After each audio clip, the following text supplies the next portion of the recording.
All right, everybody, it's just about 4:30, 4:31. We just finished the 4 o'clock show. And of course, we have another blizzard to talk about. It's not normal that we're dealing with blizzards in northeast Kansas. We've had a couple of them we've dealt with this year. So there's the live look outside right now. That's the view from the camera at the Cyrus Hotel in downtown Topeka.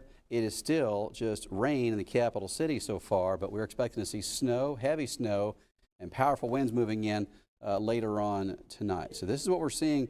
This video is from a couple of years ago near Bremen, and that's near Hanover from 2019, February 23rd. That picture coming into WIBW.com. The reason I'm showing you that is this is the closest thing I can find at all to winds of 50 miles per hour or more with heavy snow. We did see 56-mile-per-hour gusts back in 2009 with a Christmas blizzard that hit much of northeast Kansas. But this video, there in Washington County, I think this is most likely higher than that. But it's very rare to see high-end winds like this with snow across northeast Kansas. So here's what we have. A blizzard warning is in place from this evening all the way until 4 o'clock in the morning. It begins at 8 p.m.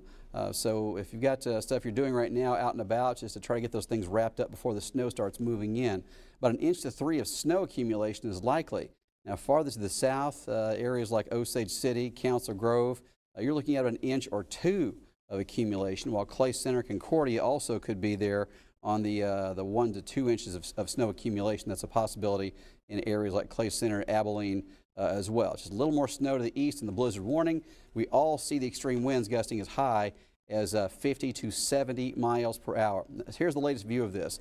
That's the view from the Capitol Federal Sky Cam in Concordia. The temperature was in the 50s. Now it's 37 degrees. Just across the state line in Nebraska, that's from the Nebraska DOT camera there near the town of Chester. You can see snow in the fields there. It's not particularly heavy just yet, but it is coming, and there are bursts of extremely heavy snow just to the west and northwest of there.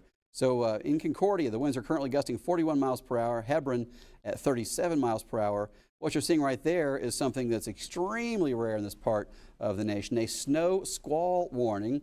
Now, if you see a snow squall warning, this is mainly meant for people that are out traveling.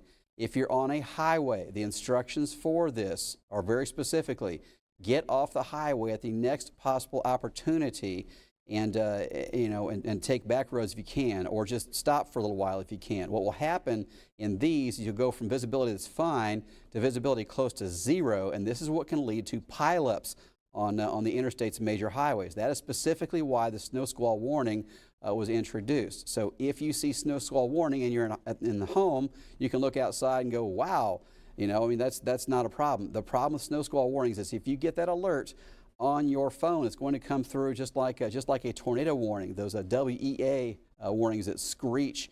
So if you hear your phone screeching like that and you're in snow, you need to take the next exit most likely. But if you get a snow squall warning while you're driving, that's what it is. It's extremely heavy snow. It means the roads are going to go from fine to awful in just moments. There's a snow squall warning there for Webster County until 5 p.m. That is right on the Nebraska and Kansas state line. And that is getting awfully close to us. We're probably going to see something like that issued around here at times later tonight. You'll notice those aren't big areas. They are about the size of a severe storm warning or tornado warning. They're meant for very specific regions that are getting these strong winds and extremely heavy downpours of snow as well at the same time. So on Supercast, by 6 p.m., we're likely to see the heavy snow getting into Concordia, and Clay Center could be in snow by then as well. Winds are gusting over 50 miles per hour in those spots. Gusting over 60 in Manhattan by 8 p.m. with snow starting to move in. Council Grove could have snow by 8 o'clock as well. Looks to me like Topeka will hold off until probably 9 or 10 before the heaviest of the snow starts to move in. But these winds are all showing gusts over 60 miles per hour for significant periods of time. So even if we didn't see any snow at all from this, if we just saw, if this was completely dry, no rain, no snow, no anything, these winds alone will be enough to cause some power outages. So please keep that in mind, that we are likely to have at least some issues with power. I'm not saying I think it's going to be everybody specifically, but it's going to be at least some folks losing power with this kind of thing. All right, getting some questions coming in. Jeff asking what's going to be like at 3 o'clock in the morning. I'll scroll this forward and you'll see the snow coming to an end by 6, but the wind remains. So at 6 a.m., even though the snow has ended, we'll still have blowing and drifting of snow. And then Faith asking me about schools tomorrow on Facebook comments here. And I would say that there was one school that had canceled. I think it was Central, 397, I believe. But what I think is going to happen here is a lot of the folks that are the decision makers for schools are certainly thinking about the fact they have so many canceled days of school this year already. They've had so many snow days that they want to wait and see, kind of how this plays out. But I would think those folks are looking at 4 or 5 o'clock in the morning making their decision. They're going to see 60 or 70 mile per hour winds and snow blowing around, and some decisions will be made. I think some decisions will be made early in the morning. So you'll need to check back on WIBW.com, and the WIBW News app. You can get those updates sent as a push notification as well. You're welcome, Jennifer. And Cole asked you about snow amounts. I'm going to show that. Actually, I'll go back to that. I just passed that one. There's the snow amounts. So Marysville showing 5 inches on this supercast model here. And, that would be the highest possible. Hiawatha showing a 4. That wouldn't surprise me. But 1 to 3 is going to be much more common to see how of a snow amount across the area. If somebody goes 5 or 4, that's going to be really on the high amounts on this. But 1 to 3 is going to be far more common. All right, so here's what we've got for temperatures currently. Concordia just dropped to 37. That was in the upper 50s a little while ago. Now, behind this system, we do not expect to see any Arctic air. Temperatures this evening fall off pretty quickly, but the coldest of this will be 24 degrees tomorrow morning. So that's not -5 or -10 or any of this extremely cold air we've seen with these recent rounds of snow. And by tomorrow afternoon, we're already back in the 40s or even close to 50 in some spots. So again, for tonight, blizzard conditions are expected. We have a blizzard warning for much of the area, and I expect to see areas like Concordia certainly in blizzard or near blizzard conditions by 6 or 7 p.m. Certainly 7 p.m. is the latest around Concordia, but it could be as early as 6. And then John just asked me on Facebook, says, you doubt they cancel for 3 inches of snow. John, the thing is that we're going to have that much snow and also 70 mile per hour winds. Watch out. I think some closing is going to happen here.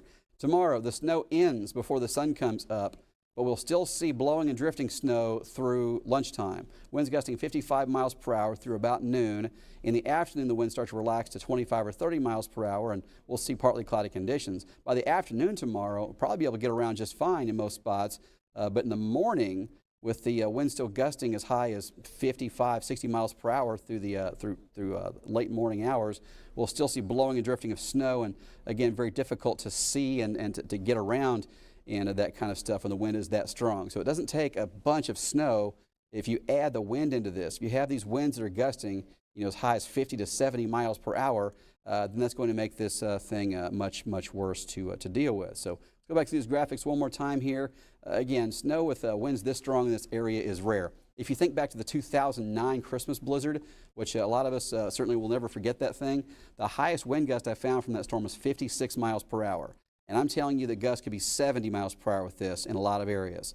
Now, the Christmas blizzard of 2009 had many spots with 10 inches of snow. Some spots had a little more than that. So this will not be that kind of event for the snow amounts. But it's very rare to see accumulation around here at all with snow that's going this high. So that's an event I show you right there from 2019 is the closest thing I can find to this. Were around parts of Washington County we had winds gusting close to 50 with a very low snow amount. So blizzard warning, 1 to 3 inches of snow in the areas in red, areas in purple, about 1 inch or 2. We could see areas on the Nebraska state line go as high as 4 or 5. That would be the max out of this. In Concordia so far, the snow has not yet begun. I expect it to begin before 6 p.m. and likely accumulating and making it very difficult to get around by 7. There's the live look right across the state line near Chester, Nebraska, and you can see the snow already starting to accumulate there. That's a snow squall warning near Hastings, Nebraska. They have almost 60 mile per hour wind gusts and the snow coming down heavily. If you see a snow squall warning, these are meant for people that are in cars. If you are on the road, on the highway specifically, the instructions are to get off the highway at the next exit. The reason is that the conditions we're seeing with a snow squall warning are the kind of conditions that lead to pileups. So, if you're driving along and it's just raining or it's light snow, and then all of a sudden you drive in an area where there's zero visibility or close to it, and the road is completely covered in snow, you may not see the cars that stopped ahead of you, so it leads to pileups. Your phone would react the same way as it would with a tornado warning if you're in a snow squall warning, where you get one of those WEA alerts where your phone just absolutely makes that terrible screeching sound.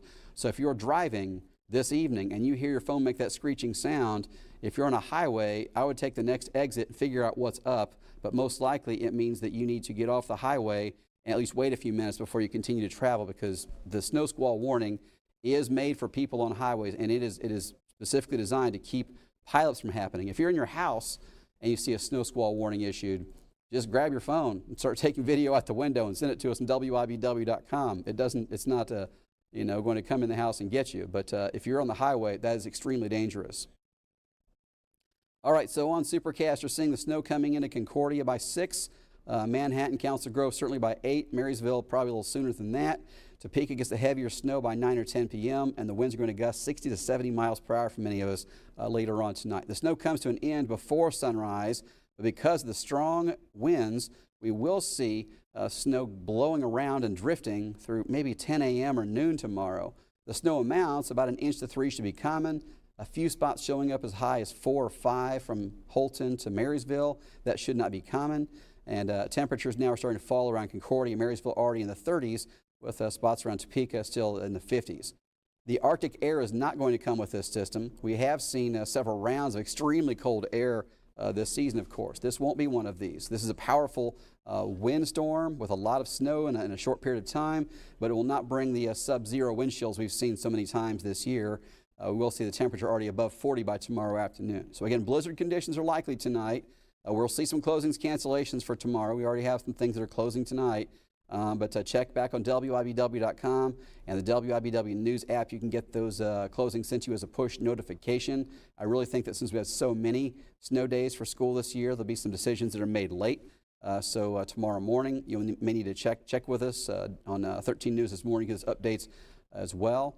Tomorrow, the snow and blowing snow continue in the morning. By the afternoon, we'll see partly cloudy skies and temperatures making at least above 40 degrees. There's a look at the 8-day forecast. I'm going to prepare for a live at 5, and I'll see you over there in just a few minutes.